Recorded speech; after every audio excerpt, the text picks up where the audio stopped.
Hey guys, obviously interesting times to have to meet like this again, but it's for the safe and well-being of everybody involved. Let me start by saying how excited we are to truly kick off the 2020 season with fall camp tomorrow.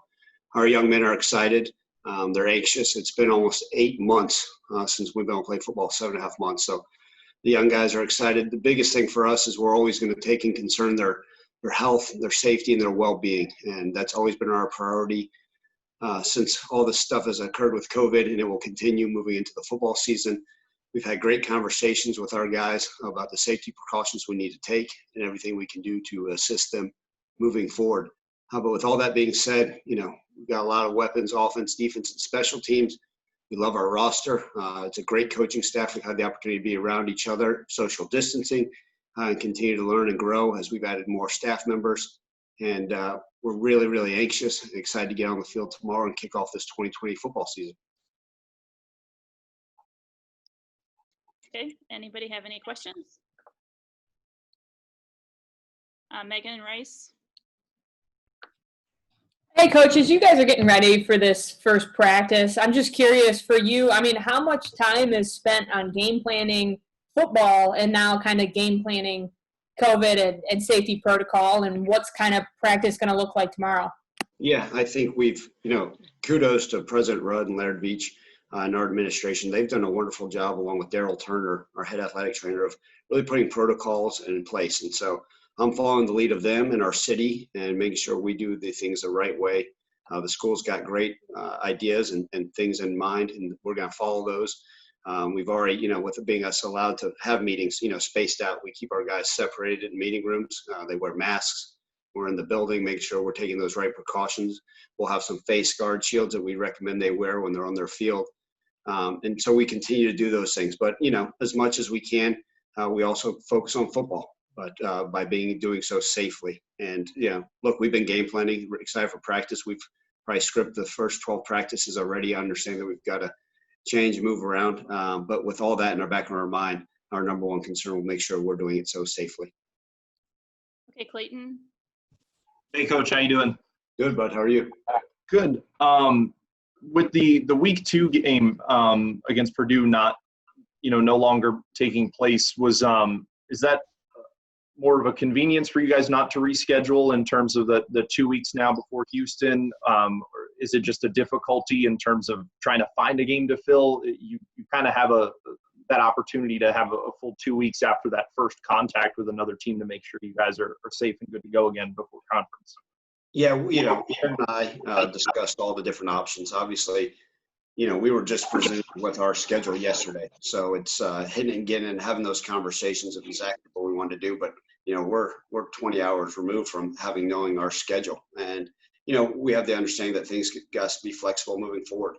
But to have that game, versus Arkansas State here in the Liberty Bowl, great season opponent to open with here. And, with that next week having to be, with the Purdue game, unfortunately, we would have loved to have gone and played them. Wonderful program up there in West Lafayette. But with that being open right now, we just felt it was the best situation to keep it as it is, play our 11-game regular season schedule and move forward from there. There's going to be things that are going to be presented to us, but also at the same point, you start dealing with travel. Do you move other games? And we've explored every option, just like I told you guys a few months back, right? We're constantly planning and then tearing up those plans, but making sure we're in the best interest of our entire program moving forward. Okay, Cassie. Coach, how's it going? Good, Cassie. How you doing? Good. Curious if over the past 4.5 months, you've actually found some of your new practices, I guess you could call it, as being more productive that you might implement if things were to come back to a normal season? Yeah, that's a great question. I've tried to use this time. Obviously, it's been difficult and different and unusual to us all, especially as head football coaches. And, I do think there's some positive things you can come from this, right? You're seeing businesses all throughout the country, throughout the world. They're learning different things, ways they can operate. And I've tried to do the same, especially with our staff, right? I think Zoom meetings are something that won't go away. I think it's a great way for us to maybe meet with players that way, meet with our staff when they're on the road recruiting. So I think some of those practices and principles are something that we'll keep in the Memphis football program moving forward. And then I think it's, what it's told us is that we've just got to constantly be able to adapt. And You know, you talk to a head coach, whether he's been a head coach somewhere for 20 years or a brand new head coach at a brand new program. I think we're all trying to learn to adapt and adjust and understand there's different situations. And, you know, like what COVID has taught us is, you know, especially from a planning standpoint, to be flexible, to have that understanding.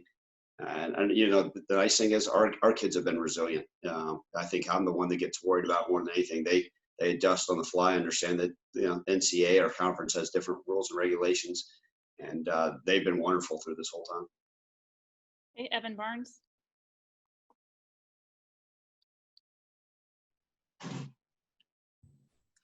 Ryan, how's it going? Good, Evan. How you doing? Doing well, doing well. Just curious, as you guys are trying to navigate this and use the coaching staff and the players are trying to manage that, what's been some of the feedback from the players as they've tried to get used to this new normal and really try to have they really expressed any concerns to you over safety protocols, or are they just pretty pleased with what's been going on? You know, I think the biggest thing, Evan, for our guys, and every situation has been open dialogue. You guys know me as being pretty transparent, pretty open, and I'm the same way with our players. And we talk to them, right? Our athletic director has spoken to them recently, even as last night in a team meeting. Laird was able to speak to the team.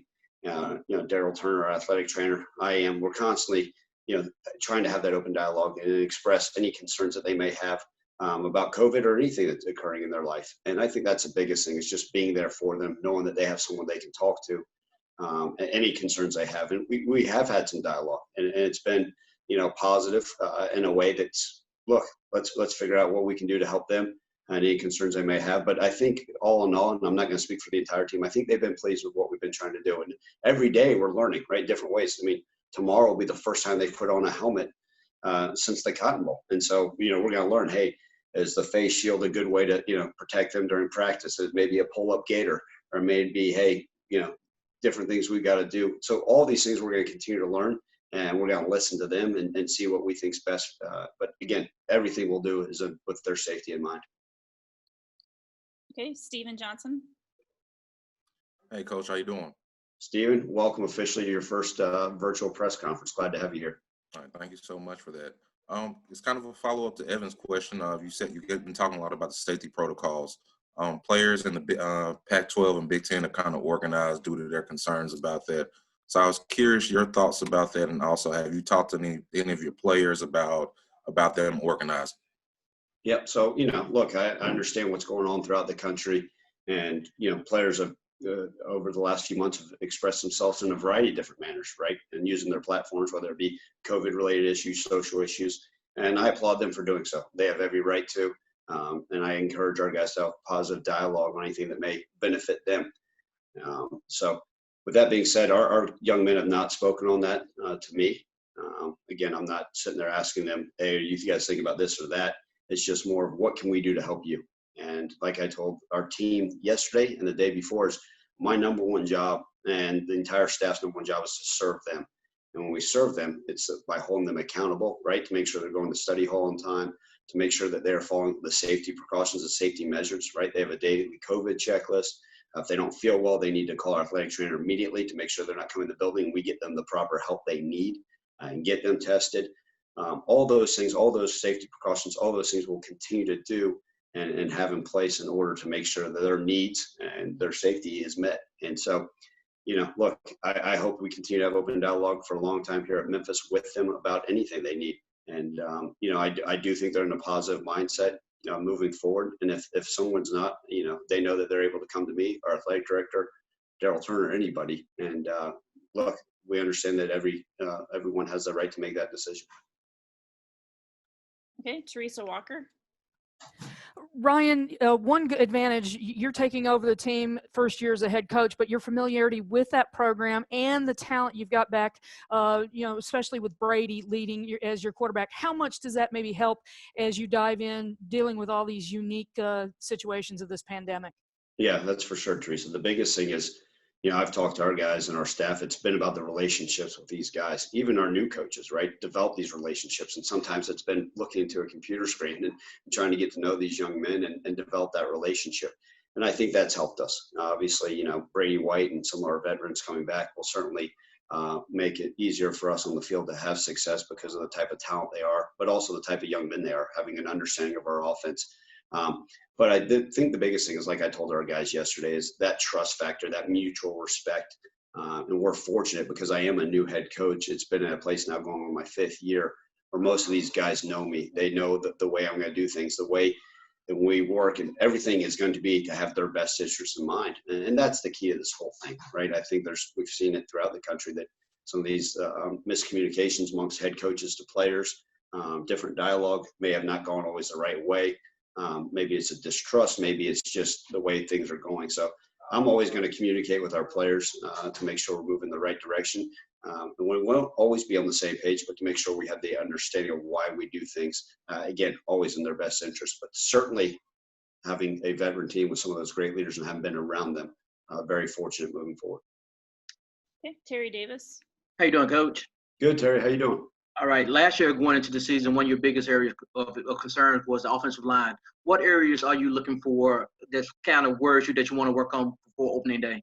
Yeah, look, every position worries me. It keeps me up at night. But, I think the biggest thing, especially given these circumstances, is we've got to build depth, right? I mean, you know how this thing could work is, yes, we feel like we've got our quarterback. We feel like we've got good, solid receivers, good O-line, good D-line. I mean, every position we feel like we've got great players. But really what training camp is going to allow us to do is build depth, competition. And that's this whole thing is, right, you may have a lot of depth at one position, and the reality of it is with COVID, that may change in the blink of an eye.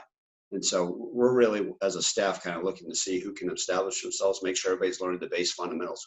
With us not having spring ball, Terry, we feel like we've got to really be smart with what we do. We're not going to go crazy offensively, installing much new. And same with the defense, right? This is the first time these guys have been able to line up in this new scheme through Coach McIntyre. So we're just going to continue to develop the depth at every position, but we're certainly excited about the roster and those guys coming along. Okay, Anthony Robinson. Hey, Coach, how you doing? Good, Anthony. How you doing?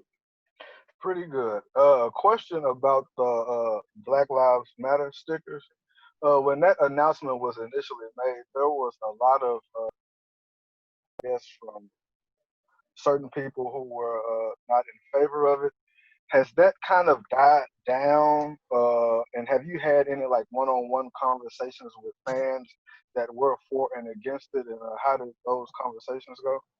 Yeah, well, let me start by saying this. There was actually a tremendous amount of positive feedback. So, everyone wants to focus on the negative of things. And I'd say 98% was very, very positive. I think sometimes those people that are negative about things sometimes have the loudest voices, usually when they disagree with things. But we got positive feedback throughout the country. Like I said before, I got calls from players, coaches throughout the country, college to NFL, and to our own players. Again, this wasn't done any other than to show our current players support for the movement and to have that understanding. And so, yeah, there has been there were a few people that, weren't unhappy with it, but that's the way everything's going to be there. Like I mentioned before, even in an article, people weren't happy with a play call in the Cotton Bowl that we made, or a decision when we use the timeout.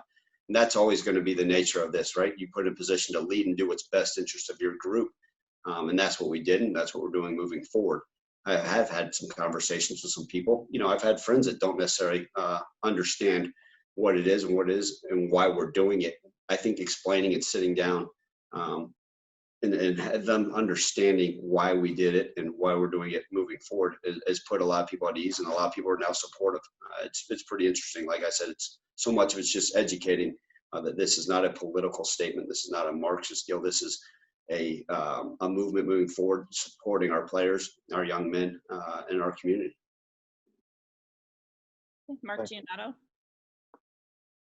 Hey, Ryan, how's it going? Good, Mark. How you doing? Not bad, not bad. Two questions. First off, has anyone on the team opted out of not playing this year due to health concerns? Yeah, so we've had conversations with players, but no one has come out publicly and opted out. Gotcha. And then just you've been going through these individual workouts now for a month or so. Does it ever feel normal, or does it always just feel strange?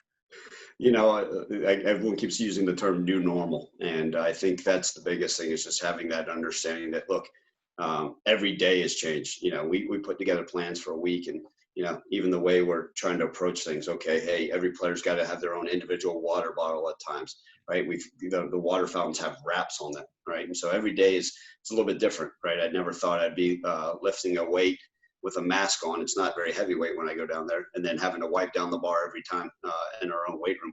But it's part of it, and I think the new norm is the way to express it. And again, the biggest thing is our players have approached it with the right mindset, and they're excited. And they understand that there are certain things they have to do that are different than they've ever done, but they've adapted quite nicely. Thanks. Megan, second question. Hey, Coach, just kind of curious what your reaction was to the news that UConn's canceling their football season, and was that a route that was ever discussed for you guys as a program? First, every school's got to do what's best in their situation. Obviously, UConn felt that, whether it be from a financial standpoint, a safety standpoint, whatever their institution is, I don't know the statistics up there in Connecticut, but at that point, maybe they felt that it justified what they needed to do. So I've not done enough research to understand. I get that that's part of it. We're seeing things throughout the country that are occurring. It has never occurred, or the thought hasn't popped up here in Memphis. Again, everything we're doing moving forward is the health and safety of our student athletes. And if we get to that point, so be it. But right now, we got all hands on deck, and we feel like we've got great protocols, again, starting with the administration, what they've put in place moving forward. Okay, Cassie, question. With training camp starting tomorrow, what do you think is the Ryan Silverfield stamp you finally get to put on this program and this team? Yeah, I want, when you guys look out on the field, when teams, come play us and people put on the film, I want our guys to, be known as a physical, smart team that plays really hard at all times. That's the biggest, credit that any coach can ever receive is, hey, your team plays really hard. I do, we talk about what we can do offensively, defensively, and special teams, and we've got a wonderful staff. But, to put our stamp on things, I want guys, when people watch us, when people turn on ESPN, they say, man, that team plays really hard. And that's what we're going to do. We're going to, push it to the limits to make sure our guys are flying around in all three phases of the game.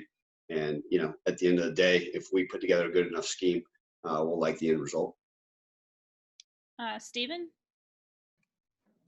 Hey, Coach, I talked to Anthony Jones earlier, and he was very excited about the running back group. I was just curious, is there a specific position group you're excited about to see the most once you guys start practice tomorrow?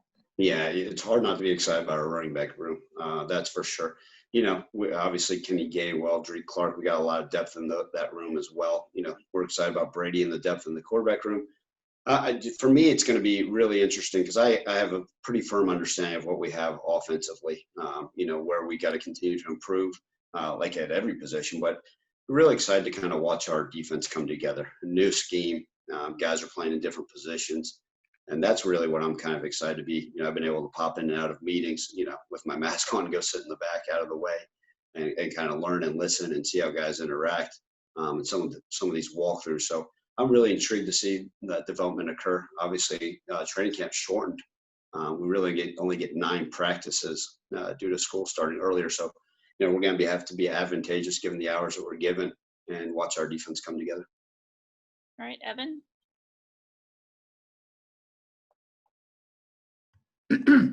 Brian, as a quick follow-up, just as far as the players go, has anyone made any significant gains weight-wise during conditioning? It's really kind of shown up so far during these conditioning time. Yeah, I've gained some significant weight, but I don't think that's a question you're asking for. I think that's just for not doing the conditioning with the players. But no, the guys have done a great job. They're really conscientious of what they need to do in the weight room and running around. If you guys get a chance, when you guys have the opportunity to see Brady White on film, he looks more put together. He did a great job during the quarantine, finding a place to work out and taking care of his body. I think he's eating better. He may not weigh any different, but to the eye, he's one of those that's been walking around with his shirt off a little bit more, showing off his newer and better physique. And then I think a lot of our defensive linemen have done a nice job of really trying to reach their weight goals. Guys like Ward Dallas Duckworth put on the weight the right way. And again, everybody's taking it. We've had some guys have had to lose weight, and kudos to them for really taking their conditioning seriously as well. Don Wade? Hey, Ryan, I got on the call just a minute late, so if this was already covered, I apologize. But I'm just wondering, when you look at how well things have gone in the NBA bubble, but major league teams, the Cardinals, the Marlins have had a bunch of positive tests, kind of what you take from that and how you talk to your guys about, hey, we got to try to recreate the bubble somehow, even though we don't have a bubble. Yeah, that's a great question, Don.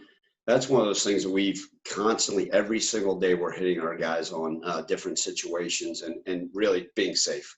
And we're hitting home every day about the different precautions they need to take when they leave the building. You know, you hear throughout college football, the safest place for them to be is in our building, right, where everything's disinfected. We're able to keep them spaced out, where we know the food's coming from, how they're getting fed, all those things.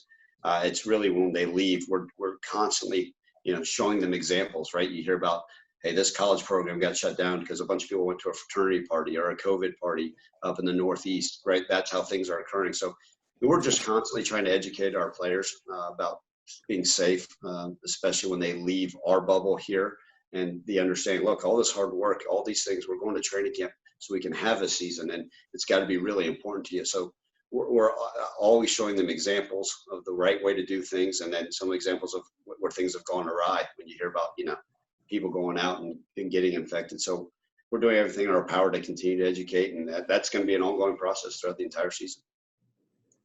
Clayton Collier.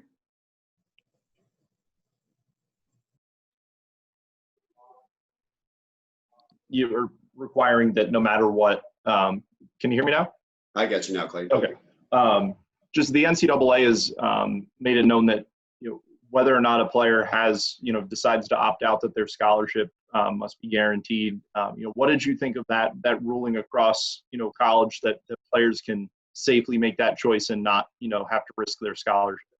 Look, I'm supportive. If anybody feels uncomfortable, regardless of the situation, we need to be cognizant of that moving forward. And I think, I support it, right? If a young man doesn't feel comfortable or doesn't feel safe playing football and to still be able to be on scholarship, that's fine. It's for a full academic year. And just like everywhere else, scholarships are 1 year renewable. But again, if a young man decides to make that decision, I support it. No questions asked, and have that full understanding that, look, this is in their best interest, and they have my support 100%. Okay, last question for Coach will come from Anthony Robinson.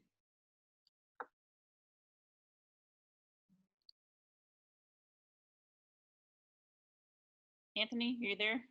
Yeah, I'm here. I was trying to unmute my phone. Coach, two things. How excited are you, and what are some of the things you've seen using this new indoor practice facility that you've got? And you've been here throughout the team's success the past several years. So what are some of the pros and cons of being around for previous success, but being able to stick around and take the helm yourself? Yep. First off, extremely excited. I won't be able to sleep tonight. I'll be like a kid on Christmas Eve. In fact, I probably will just end up sleeping in my office with just pure excitement. I mean, our staff, I was just jumping with joy this morning, running around the halls. And I can only imagine what I'll be like tomorrow, getting all the guys back and rolling with football. So the excitement's through the roof. Obviously, a lot of excitement about our program and everything we're able to do. And then you talk about the indoor. It is absolutely beautiful. We're so fortunate to have it. Obviously, credit and thanks to so many of the donors and the people that have were able to do those things to put it in place. Our players are so excited about it. It's a beautiful place that not only helps us with inclement weather, but when it's warm out, when it's if we ever get bad weather, thunderstorms, it's a great place, and our guys are really proud of it. And then you talk about just the pros and cons. Well, look, I've been so fortunate, and I give credit to all the coaches that came before me that allowed me to be in this position. And over the last 4.5 years, I've been able to learn. And then there's so many positives here. The negatives are very little. And the biggest thing is to learn from those people and learn about our program. But the positives, like I mentioned earlier, is really the relationships with these young men, having that understanding that, hey, this is why we're doing things the way we do them, and that trust factor and that respect, that knowing that everything we're doing is in their best interest. And it allows to coach a certain way to push and to make sure we're holding them accountable in all walks of life, right? To make sure they're being safe, doing what they're supposed to academically, and then also to be able to coach them that way on the field. And I think that mutual respect's there, and we're all really, really excited. I think the players are going to come running out with their hair on fire tomorrow for practice, and we can't wait.